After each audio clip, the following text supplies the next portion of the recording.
కక్కతుర్తి ప్రాంతంలో 1200 ఎకరాలు కేవలం 2 రోజులనే రైతుల దగ్గర నుంచి అనుమతి పత్రాలు తీసుకోవడం అనేది ఒక అసాధారణమైన విషయం.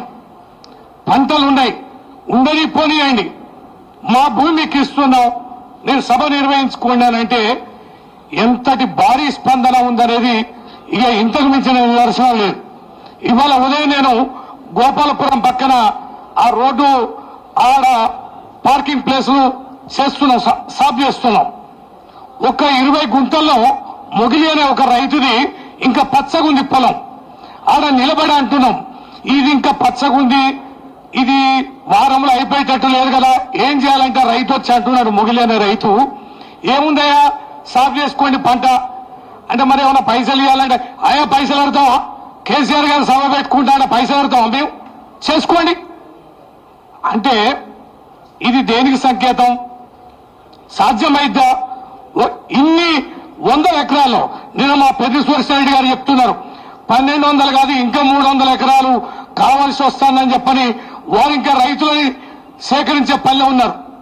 మా శ్రీనివాసరెడ్డి గారు వాస్తవంగా ఎండలో తిరిగే మనిషి గారు, కానీ ఇన్ని రోజుల నుంచి ఆయన ఎండలో ఉంటాడు ఆశ్చర్యం.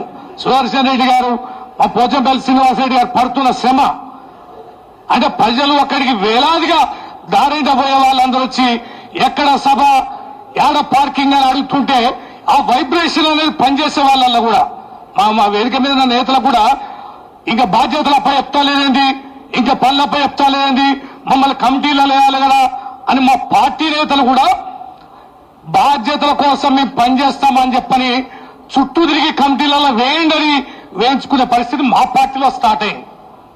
ఇక ప్రజల్లో స్టార్ట్ అయింది అనేది రైతుల నుంచి మనం అర్థం చేసుకుంటేనే అర్థమైంది.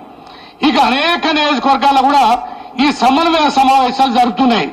ఏది సన్నాహక సమావేశాలు, సన్నాహక సమావేశాలు కూడా రాస్తే ఎంత రాసినా కూడా వాళ్ళ టార్గెట్ కు దగ్గర వాహనాలు దొరకడాలే. ఇప్పుడు మాకు ప్రజల సమస్య లేదు, వేదిక మీదకి రావడానికి జనం వస్తారా అనే టెన్షన్ మాకేమాత్రం కూడా లేదు. కానీ వస్తామన్న వాళ్ళకి వాహనాలు ఎట్లా 150, 200, 300 కిలోమీటర్ల నుంచి అటు ఖమ్మం అటుకోస నుంచి, ఆదిలాబాద్ అటుకోస నుంచి, నిజామాబాద్ ఇటుకోస నుంచి, మహబూబ్నగర్ అటుకోస నుంచి వీళ్ళందరూ వేలాదిగా తరలి వస్తామంటున్నారు. 3000 ఆర్టీసీ బస్సులు తీసుకున్నా, అనేక ప్రైవేట్ బస్సులు తీసుకున్నా, డీసీఎంలు తీసుకున్నా కూడా ఎన్ని ఆటోలు, 2 వీలర్లు, కార్లు, ప్రైవేట్ కార్లు. ఈడ మాకు కొత్త సమస్య వచ్చింది. ఏ సమస్య అంటే వాహనాల లెక్క చూస్తే 40-50 వేలకు పోతున్నాయి. ఈ 40-50 వేల వాహనాలు ఈ 3 నేషనల్ హైవేల ద్వారా సభాస్థలికి చేరుకోవాలి. మా శ్రీనివాసరెడ్డి గారు, పెద్దశ్వర రెడ్డి గారు ఏం బాగులు అడిగి, మా సతీష్ గారు, మా వినయ్ భాస్కర్ గారు గ్రౌండ్ బాగానే తయారు చేస్తారు. కానీ ఈ వేలాది వాహనాలు సభాస్థలికి ఎట్లా చేరుకోవాలనేది ఒక పెద్ద టాస్క్ అయింది. దానికి వందలాది మంది వాలంటీర్లని, ప్రైవేట్ సెక్యూరిటీ వాళ్ళని పెద్ద ఎత్తున మేము రిక్రూట్ చేసుకుని అనేక సెంటర్లలో, అనేక రోడ్ల మీద, అనేక ప్రదేశాల్లో ట్రాఫిక్ క్లియరెన్స్ చేయడం కోసం మేము అపాయింట్ చేసుకుంటున్నాం. ఇంకా ఎండ తీవ్రాన్ని తట్టుకోవడానికి మంచినీళ్ళు, మజ్జిగ ప్యాకెట్లే కాదు, ఈ ట్రాఫిక్ అనేది జామ్ కాకుండా ఉండడం అనేది మేజర్ సమస్య మా ముందున్నది. దాన్ని అధిగమించడానికి మేము ప్రయత్నం చేస్తున్నాం.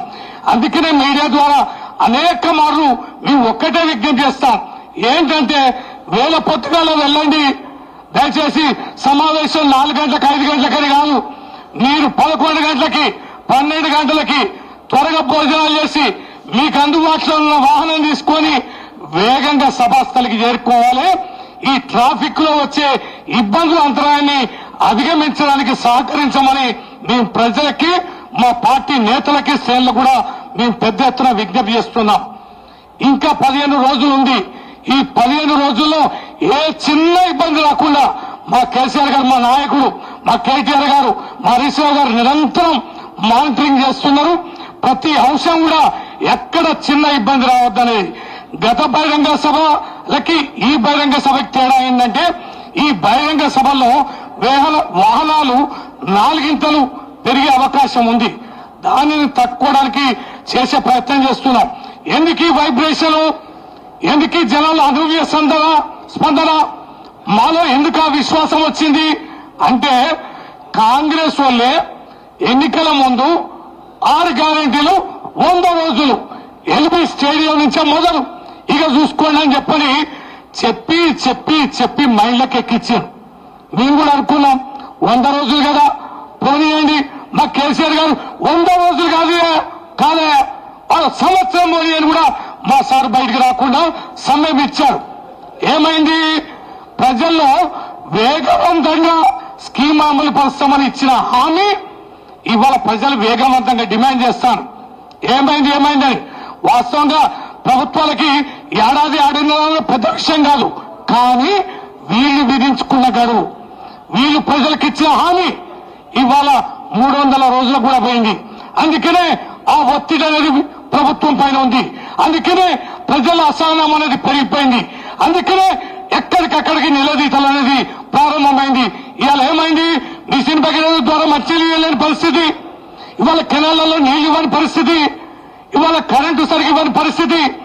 ఎక్కడికక్కడికి ఎండాకాలం వస్తుంటే ఇవాళ బేలతనం, ఇవాళ ప్రజల్లో ఆ ఆవేశం అనేది కనిపిస్తుంది. అందుకనే మీరు కొట్లాడండి, అందుకనే మీరు బయటికి రండి.